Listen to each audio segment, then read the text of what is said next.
Hello everyone, how are you? How are my young gentlemen and ladies all set to listen to a new story to expand their horizons? Very well done. So let's get started. Today the story that I have chosen is by Oscar Wilde. Okay, and the name is The Happy Prince. By no means it's a baby story. The name sounds like that, but this is all about generosity, loyalty, sacrifice, charity. Let's see what happens inside the story. I'm very eager to get started and share it with you. Oscar Wilde, as you know, was an Irish playwright and a poet and a writer. So the story begins. High above the city, on a tall column, stood the statue of the Happy Prince. He was gilded all over with thin leaves of fine gold, like he was made of gold, pure gold. For eyes he had two bright sapphires, blue sapphires, and a large red ruby glowed on his sword hilt. Very lavish and impressive. He was very much admired indeed. He's as beautiful as a weathercock, remarked one of the town councillors who wished to gain a reputation for having artistic tastes. People like to show off. Only not quite so useful, he added, fearing lest people should think him impractical, which he really was not. Why can't you be like the Happy Prince? Asked a sensible mother of a little boy who was crying for the moon. The Happy Prince never dreams of crying for anything. I am glad there's someone in the world who's quite happy, muttered a disappointed man as he gazed at the wonderful statue. He looks just like an angel, said the charity children as they came out of the cathedral in their bright scarlet cloaks and the clean white pinafores. How beautiful they must be looking. How do you know, said the mathematical master, you've never seen one? Ah, but we have in our dreams, answered the children, and the mathematical master frowned and looked very swell, for he did not approve of children dreaming. One night there flew over the city a little swallow. His friends had gone away to Egypt 6 weeks before. Why? Because it was going to snow here, it was going to be very cold. So the migrant birds go to warmer countries, and Egypt is warmer in winters. But this swallow had stayed behind. His friends had gone away and he had not left, for he was in love with the most beautiful reed. He had met her early in the spring as he was flying down the river after a big yellow moth, and had been so attracted by her slender waist that he had stopped to talk to her. Shall I love you? Said the swallow, who liked to come to the point at once, and the reed made him a low bow. So he flew round and round her, touching the water with his wings and making silver ripples. This was his courtship, and it lasted all through the summer. Such innocent feelings, right? It is a ridiculous attachment, twittered the other swallows. She has no money and far too many relations. And indeed the river was quite full of reeds. You know what kind of plants those are that are growing wild in water. Then when the autumn came, they all flew away, leaving this swallow alone, the innocent one. After they had gone, he felt lonely and began to tire of his lady love. She has no conversation, he said, and I'm afraid that she's such a coquette, which is always flirting with the wind. Now he was discovering that she was a bit artificial. She was a bit coy and, she just liked to flirt around. And certainly, whenever the wind blew, the reed made the most graceful courtesies. What a lovely way of personifying.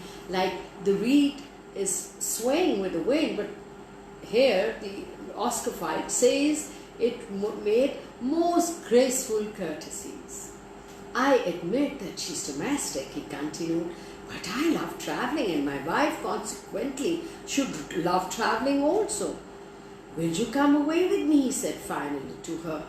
But the reed shook her head. She was so attached to her home. Obviously, her roots were in there. How could she leave? You have been trifling with me. That means you have been fooling around with me, just flirting with me, he cried. I'm off to the pyramids. Goodbye. And he flew away. All day long he flew, and at night time he arrived at the city. Where shall I put up? My flu is still continuing. I'm so sorry about that.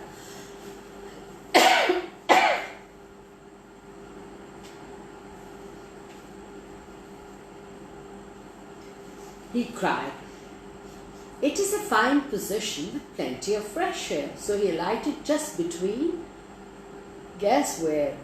Between the feet of the happy prince. I have a golden bedroom, he said softly to himself as he looked around, because the statue was made of gold and it was gleaming, and he prepared to go to sleep. But just as he was putting his head under his wing, a large drop of water fell on him. What a curious thing, he cried. There's not a single cloud in the sky. The stars are quite clear and bright, and yet it is raining. The climate in the North Europe is really dreadful.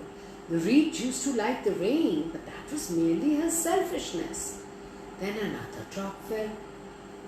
What is the use of a statue if it cannot keep the rain off, he said. I must look for a good chimney pot, and he determined to fly away. But before he had opened his wings, what happened was a third drop fell, and he looked up and saw. What did he see? The eyes of the happy prince were filled with tears, and tears were running down his golden cheeks. His face was so beautiful in the moonlight that the little swallow was filled with pity. Again the good gold swallow. Who are you? He said. I am the happy prince. Why are you weeping then? Asked the swallow. You have quite drenched me.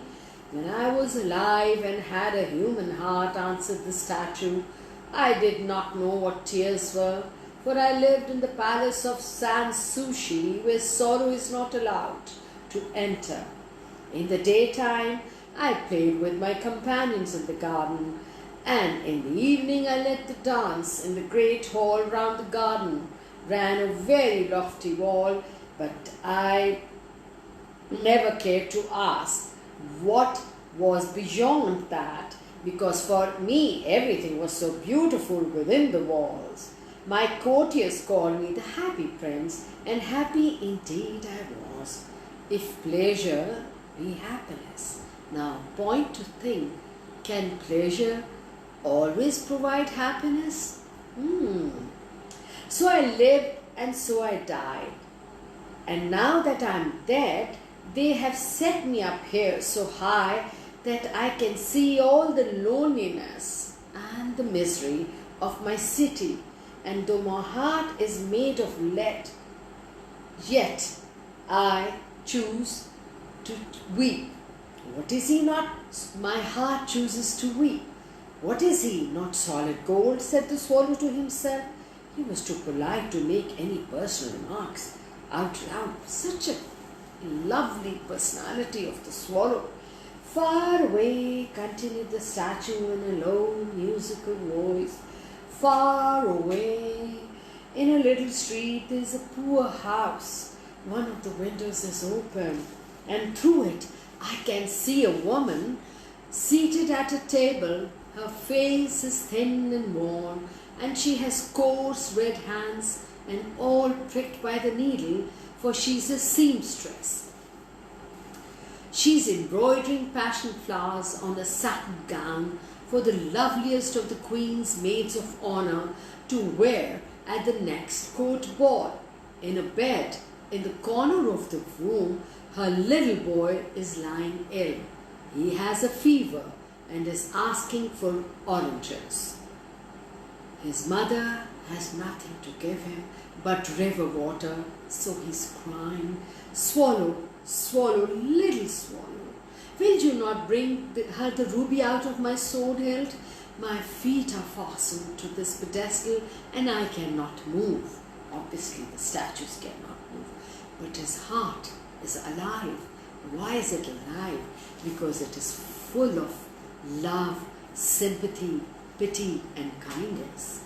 These kind of spirits and hearts all live forever. "I'm waited for in Egypt," said the swallow. "My friends are flying up and down the Nile and talking to the large lotus flowers. They are having such fun. Soon they'll go to sleep in the tomb of the great king. The king is there himself in his painted coffin. He's wrapped in yellow linen and embalmed with spices. Round his neck is a chain of pale green jade, and his hands are like withered leaves." "Swallow, swallow, little swallow," said the prince, "will you not stay with me for one night and be my messenger? The boy is so thirsty and the mother is so sad." "I don't think I like boys," answered the swallow. "Last summer, when I was staying on the river, there were two rude boys, the miller's sons, who were always throwing stones at me. They never hit me, of course. We swallows fly far too well for that. And besides, I come of a family famous for this agility. But still, it was a mark of disrespect." But the happy prince looked so sad that the little swallow was sorry. "It is very cold here," he said, "but I'll stay with you for one night and be your messenger." "Thank you, little swallow," said the prince. So the swallow picked out the great ruby from the prince's sword and flew away with it in his beak over the roofs of the town. He passed by the cathedral tower where the white marble angels were sculptured. He passed by the palace and heard the sound of dancing. A beautiful came out on the balcony with her lover.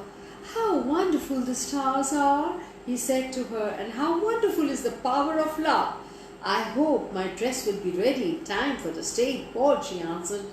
"I have ordered passion flowers to be embroidered on it, but the seamstress are so lazy. I need to read." "Oh, okay." He passed over the river and saw the lanterns hanging to the mast of the ships. He passed over the ghetto and saw the old Jews bargaining with each other and weighing out money in copper scales. At last he came to the poorhouse and looked in. The boy was tossing feverishly on his bed, and the mother had fallen asleep. She was so tired. In he hopped and laid the great ruby on the table beside the woman's thimble. Then he flew gently round the bed, fanning the boy's forehead with his wings. "How cool I feel," said the boy. "I must be getting better," and he sank into a delicious slumber. Then the swallow flew back to the happy prince and told him what he had done. "It is curious," he remarked, "but I feel quite warm now, although it is so cold." "That is because you have done a good action," said the prince, and the little swallow began to think, and then he fell asleep. Thinking always made him sleepy. When day broke, he flew down to the river and had a bath. "What a remarkable phenomena," said the professor of ornithology as he passing over the bridge. "A swallow in winter," and he wrote a long letter about it to the local newspaper. Everyone quoted it. It was full of so many words that they could not understand. "Tonight I go to Egypt," said the swallow, and he was in high spirits at the prospect. He visited all the public monuments and sat a long time on top of the church steeple. Wherever he went, the sparrows chirruped and said to each other, "What a distinguished stranger!" So he enjoyed himself very much. When the moon rose, he flew back to the happy prince. "Have you any commissions for Egypt?" he cried. "I'm just starting." "Swallow, swallow, little swallow," said the prince, "will you not stay with me one night longer?" "I'm waited for in Egypt," answered the swallow. "Tomorrow my friends will fly up to the second cataract. The river horse couches there among the bulrushes, and on a great granite house sits the god Memnon. All night long he watches the stars, and when the morning star shines, he utters one cry of joy, and then he goes silent. At noon the shadow lions come down to the water's edge to drink. They have eyes like green beryls, and their roar is louder than the roar of the cataract." "Swallow, swallow, little swallow," said the prince. "Far away across the city, I see a young man in garret. He's leaning over a desk covered with papers, and in a tumbler by his side is a bunch of withered violets. His hair is brown and crisp, and his lips are red as a pomegranate, and he has large and dreamy eyes. He's trying to finish a play for the director of the theatre, but he's too cold to write anymore. There's no fire in the grate, and hunger has made him faint. I'll wait with you one night longer." What can you say about the swallow? That's what you expected. Who really had a good heart? Shall I take him another ruby? "Alas, I have no ruby now," said the prince. "My eyes are all that I have left. They are made of rare kind of sapphires, which were brought out of India 1,000 years ago. Pluck out one of them and take it to him. He will sell it to the jeweler and buy firewood and finish his play." "Dear prince, I cannot do that," and he began to weep. "Swallow, swallow, little swallow, do as I command you." So the swallow plucked out the prince's eye and flew away to the student's garret. Imagine the level of sacrifice the happy prince is making. It was easy enough to get in, as there was a hole in the roof. Through this he darted and came into the room. The young man had his head buried in his hands, so he did not hear the flutter of the bird's wings, and when he looked up, he found the beautiful sapphire lying on the withered violets. "I'm beginning to be appreciated," he cried. "This is from some great admirer. Now I can finish my play," and he looked quite happy. The next day the swallow flew down to the harbour. He sat on the mast of a large vessel and watched the sailors hauling big chests out of the hold with ropes. "Heave ahoy! Heave ahoy!" they shouted as each chest came up. "I'm going to Egypt," cried the swallow, but nobody minded, and when the moon rose, he flew back to the happy prince. "I'm come to bid you goodbye," he cried. "Swallow, swallow, little swallow," said the prince, "would you not stay with me one night longer?" "It is winter," answered the swallow, "and the chill snow will soon be here.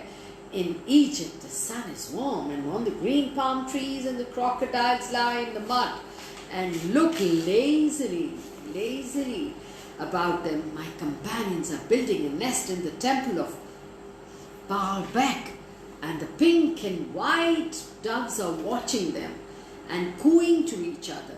Dear prince, I must leave you, but I'll never forget you. And next spring I'll bring you back 2 beautiful jewels in place of those you have given away. The ruby shall be redder than a red rose, and the sapphire shall be as blue as the great sea.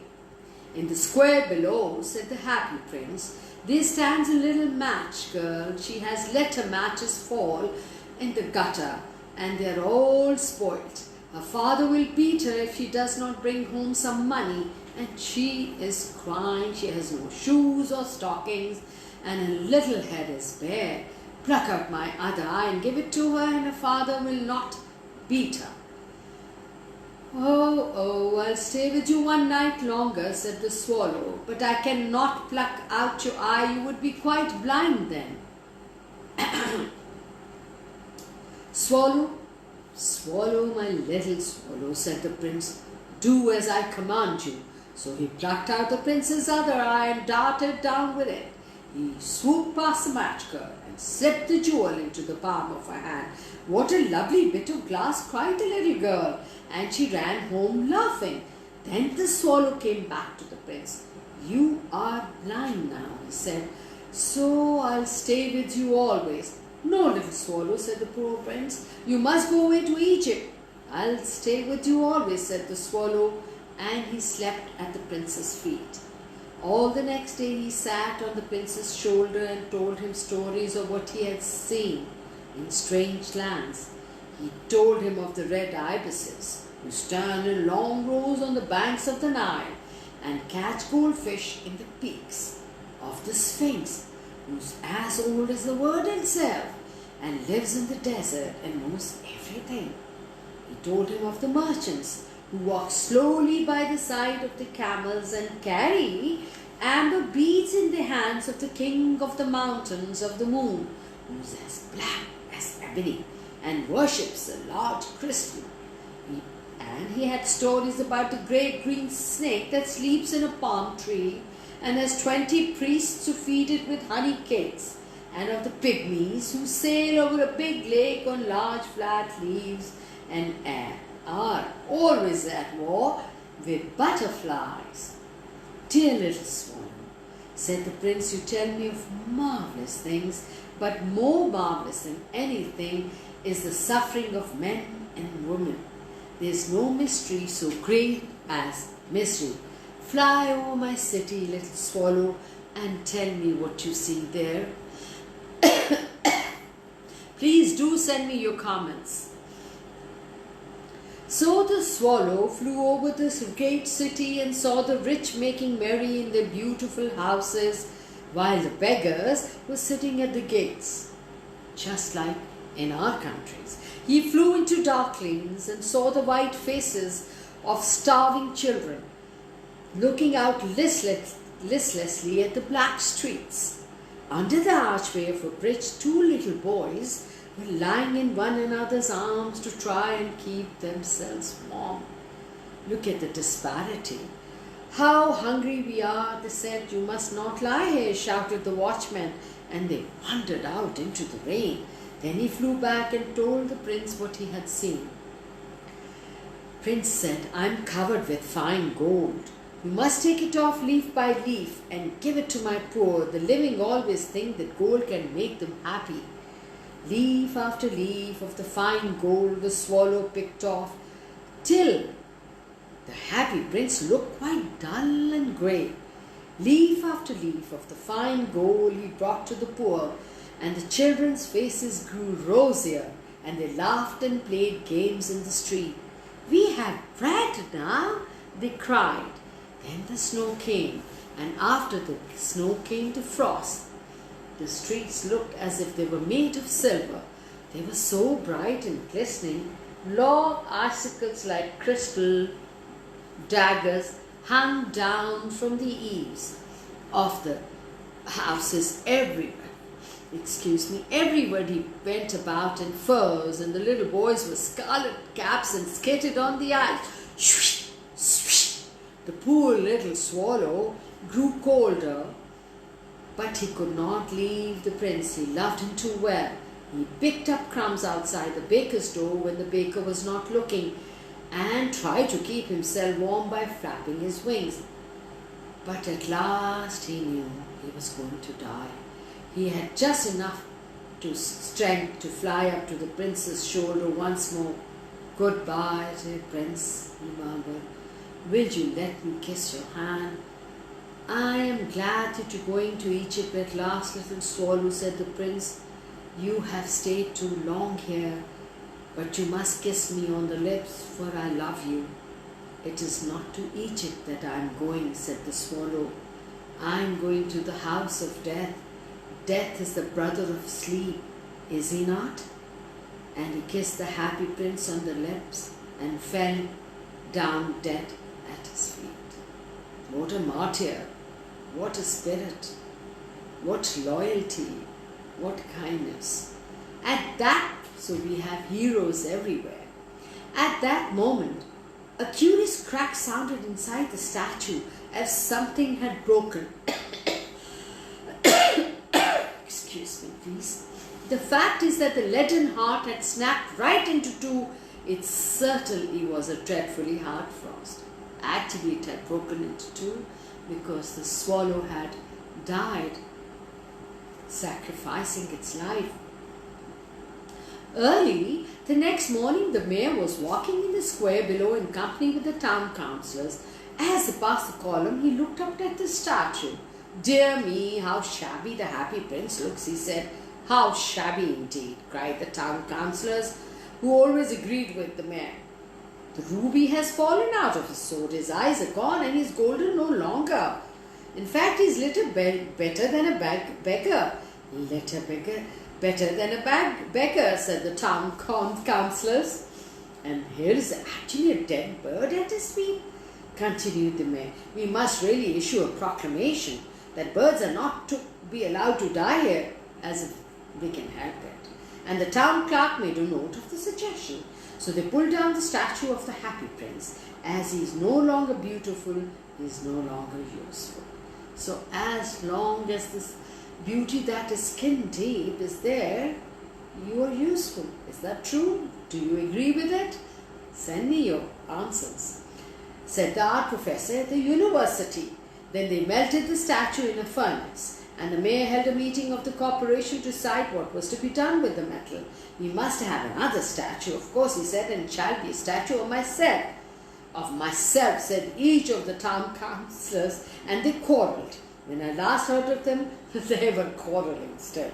"What a strange thing," said the overseer of the workmen. "This broken lead heart will not melt in the furnace. We must throw it away." So they threw it on a dust heap, where the dead swallow was also lying.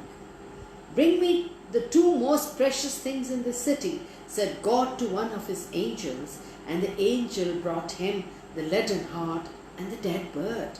"You have rightly chosen," said God, "for in my garden of paradise this little bird shall sing forevermore, and in my city of gold the happy prince shall praise me."